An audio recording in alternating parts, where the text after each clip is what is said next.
Good morning. Welcome you all to this session of hepatitis. You all know what hepatitis means. It means inflammation of the liver.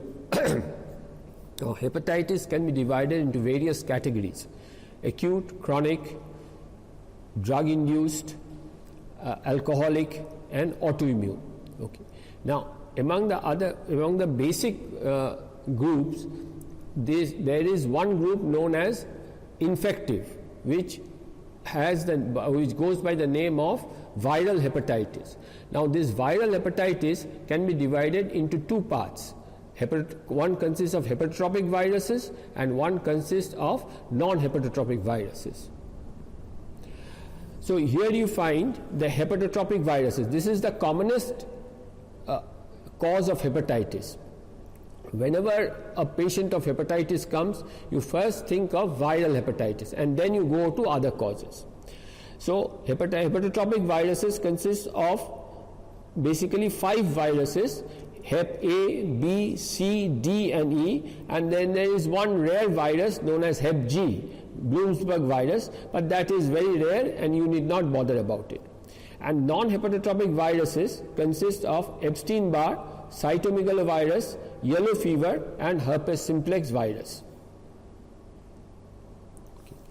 Now, what are the basic clinical features of acute hepatitis? Now we are dealing with acute hepatitis, not with chronic. There are prodromal symptoms, most common in Hep A: fatigue, malaise, anorexia, nausea, headache, vomiting, photophobia. Second group, there is again photophobia, pharyngitis with cough. Third group, low-grade fever, are common in Hep A and E than in Hep B or C. And there is dark and clay-colored stool may be noticed 1 to 5 days before the onset of clinical jaundice. So these are the prodromal symptoms, and in this phase, suppose a patient comes to you, he says that he has lost taste of smoking, then you suspect that he may be in the prodromal phase if he has other features also. Now then comes a phase of clinical jaundice, and then the prodromal symptoms disappear. Mild weight loss may continue during the icteric phase. Now this is after the onset of jaundice, this phase is known as the icteric phase. Tender hepatomegaly usually occurs. One of the commonest causes of tender hepatomegaly is viral hepatitis. Splenomegaly may also occur, and associated with, in 10 to 20% of cases, that may be accompanied by cervical adenopathy. Then there is a post-icteric phase. It is variable, lasts 2 to 12 weeks and is more prolonged in Hep B or C. Fourth phase is that of complete clinical and biochemical recovery. Usually occurs 1 to 2 months for Hep A and E and 3 to 4 months for Hep B and C after the onset of jaundice. Some patients with viral hepatitis may become chronic. Now, what do you mean by chronic hepatitis? Chronic hepatitis means there is persistent liver inflammation or jaundice for more than or equal to 6 months. Hepatitis A. It is an enterovirus of the Picornaviridae group. It contains RNA. It multiplies in the liver. Infective period: 2 weeks before and 1 week after the onset of jaundice. Infective material: feces. Transmission mostly 99% by fecal-oral route and rarely by parenteral and sexual factors. Host factors: most common in the pediatric population but may occur in any age. Both sexes are equally susceptible. Now, how do you diagnose? By liver function test showing raised SGPT, SGOT and hyperbilirubinemia. IgM hepatitis A virus assessed by ELISA. Rarely molecular diagnosis, reverse transcriptase PCR of feces. Treatment is non-specific, dietary food and long rest. Prevention: several inactivated or live attenuated vaccines have been developed. Now the curve at which there is onset of the hepatitis A and disappearance of the hepatitis has already been discussed by Dr. N.K. Pal, so I am not going to elaborate on it. If you want, I can bring them on the next session. Now comes hepatitis B. This is one of the most complicating viruses found. It is a 42 nm double-shell DNA virus originally known as Dane particle. Now this is the structure. You find there is 42 nm double-shell structure, and then there is the hepatitis B surface antigen over here. DNA polymerase is over here. Then DNA, mostly double-stranded DNA, this is over here, and core antigen and protein kinase. So a small spherical structure with average diameter of 22 nm, filamentous or tubules varying length of 22 or 20 nm, and Dane particle which is infectious. What are the clinical features? As is discussed in discussed previously, the clinical features resemble those which have already been mentioned in acute hepatitis. Acute hepatitis B, 90% have resolved, but 10% proceed to chronic stage, and here lies the danger.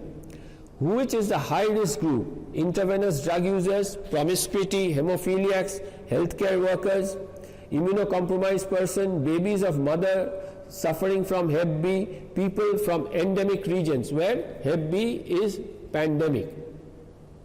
Okay. Now, antigenic nature.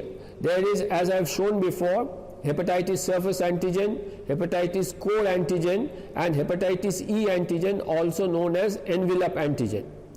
Transmission. Mostly parenteral, healthcare workers and IV drug users are at greater risk. Sexual workers and homosexuals are also at greater risk. And then there is perinatal transmission from mother to child.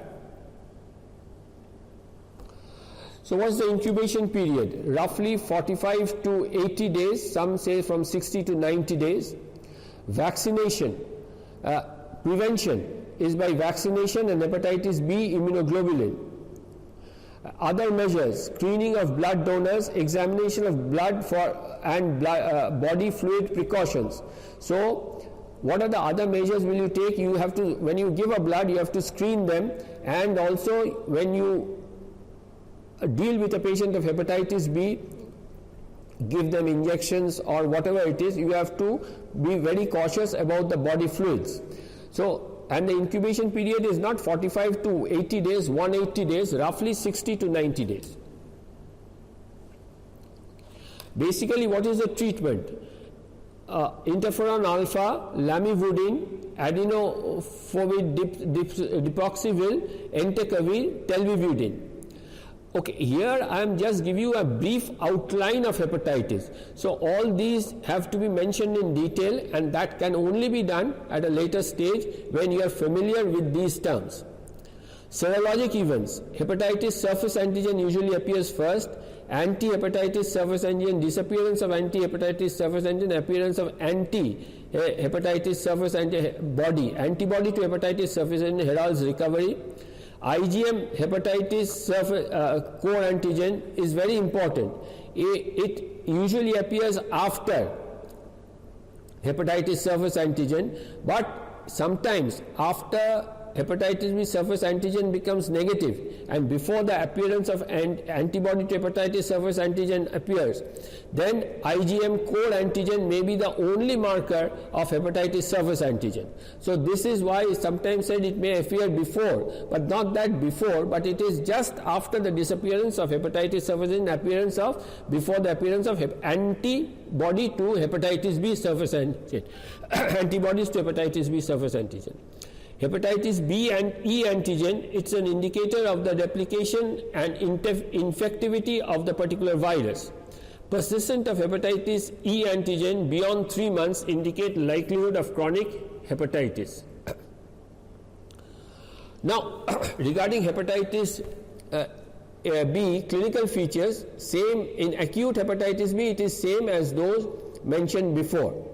But the danger of hepatitis B lies in its chronicity. if its progression to cirrhosis and all its complications like ascites, gastroesophageal disease in the form of hematemesis and melena, encephalopathy and coagulopathy may occur. Extrahepatic complications like leukocytic vasculitis, which is known is the appearance of palpable purpura on the skin, and essential mixed cryoglobulinemia. In essential mixed cryoglobulinemia, the various immune complex deposition occurs, leading to nephritis, nephrotic syndrome, peripheral neuropathy, and so on and so forth. Now comes the hepatitis C.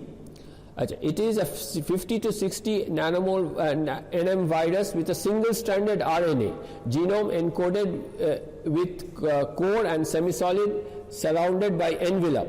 Okay. Incubation period 40 to 120 days. Who are at risk for transmission? Intravenous drug users, hemodialysis patients, accidental needle or syringe infection, sexual and household exposure to anti-hepatitis C/V, and multiple sex partners, and vertical transmission from mother to fetus. Now, how will you diagnose? Identification by serological methods, HCV antibody or direct HCV RNA measurements. Okay. Clinical features, classically it is asymptomatic. There is a tendency for chronicity, usually detected at the chronic stage, 50 to 60% progress to chronic hepatitis, and then there is a problem, sorry for the mistake, it should be hepatocellular carcinoma and not cellular carcinoma. Now comes hepatitis D. It is a satellite virus. It can propagate only in persons of hepatitis B virus. It is an RNA virus and has hepatitis B antigen surrounding it, which is ssRNA genome. Now, hepatitis D is actually a parasitic virus. It cannot exist separately. It needs hepatitis B for its survival and propagation. Incubation period is 2 to 12 weeks. Mode of transmission similar to hepatitis B. There are two types of infection. One is co-infections. Delta and hepatitis B virus are transmitted together and infect the persons simultaneously, or delta infection occurs already in a patient harboring hepatitis B. Diagnosis IgM anti-delta antibody occurs after 2 to 3 weeks, and this is detected by ELISA. Hepatitis E and diagnosis by IgA and IgM antibodies. The prevention: avoid drinking infected water and uncooked shellfish. Now, another feature of hepatitis E is that in it SGOT and SGPT fluctuates, and this is known as the yo-yo phenomenon. Okay, this is a table taken from the 20th edition of Harrison showing all the features of hepatitis A, B, C, D and E in a combined manner. Now, as you see, if you remember this table, then more or less you can remember the entire viral hepatitis group. Duration: hepatitis A 15 to 45, mean 30 days, hepatitis B 30 to 180, mean 60. All this has been told, 30 to 60 days, and 30 to 80, mean 60 to 90, and hepatitis C 14 to 60 days. Okay. Acute insidious onset is in hepatitis A is acute, in B is insidious or acute, C insidious or acute, D same thing, and E is always acute. Now, transmission: hepatitis B, as you see, young adults, and sexual and percutaneous, babies and toddlers. Hepatitis C, any age but more common in adults. Hepatitis D, any age, similar to hepatitis B. And hepatitis E, epidemic cases, adults 20 to 40 years, and sporadic cases in adults greater than 60 years. Now, these are the modes of transmission: fecal-oral, percutaneous, perinatal and sexual. So you will find in hepatitis B and C, this percutaneous and sexual are common, especially in hepatitis B. The severity: hepatitis A is a mild disease, 99% of the patients recover. Sometimes fulminant hepatic failure occurs, and that occurs in a very small percentage of cases. And hepatitis B is occasionally severe, and as I told you, fulminancy occurs in 0.1%, and here in hepatitis B 0.1 to 1%. In hepatitis C it's moderately severe, but the greatest danger of hepatitis C is asymptomatically it goes to the chronic stage and thereby may cause hepatocellular carcinoma undetected. And hepatitis D is occasionally severe. The progression, as you see in hepatitis B, it is occasional 1 to 10% progress to chronicity, and hepatitis C, as you see, 85% progress to chronicity. And you must remember, as I've repeated just now, that it remains asymptomatic, and unless you suspect it, you can never get it. Okay, and hepatitis D, progression to chronic, hepatitis D progression to hepatitis chronic, hepatitis E also the progression is only 1 to 2%. Okay, and now carrier. Okay, carrier state in hepatitis A none. Okay, and but in B it is 1.1 to 30%. In C it is 1.5 to 3.2%. In D it is variable, and E none. So hepatitis B carrier is a very important concept which you must remember, and which will be dealt with at length later on. Prognosis: hepatitis A excellent, and hepatitis B is worse with age and debility. Hepatitis C prognosis moderate, but it becomes dangerous if it progresses to hepatocellular carcinoma. Hepatitis D acute is good, chronic poor, and hepatitis B prognosis is good. And for hepatitis A you have prophylactic inactivated vaccine. For hepatitis B you have hepatitis B immunoglobulin and recombinant vaccine given in 3 doses at various intervals. And then you have hepatitis C, no vaccine, and delta same as hepatitis B, and hepatitis E also there is a vaccine. Now treatment: for hepatitis A none. For hepatitis B generally we give interferon and lamivudine, but now a lot of oral drugs have come in the form of adifovir. Pegylated interferon is another group of interferons which are given in a weekly dosage, as opposed to interferon which may be given on alternate days. Then there is entecavir, telvivudine, and tenofovir. And in hepatitis C there is a huge list of drugs apart from pegylated interferon and ribavirin which are commonly used. Now there are a large group of drugs in the form of tenofovir, borcepravir, cimepravir, sofosbuvir, ledipavir, and so on and so forth. And hepatitis D pegylated interferon may be given, or D may be given, it's same as hepatitis B, and hepatitis C none. So with this I end my session of viral hepatitis. On the next day I will start other types of hepatitis.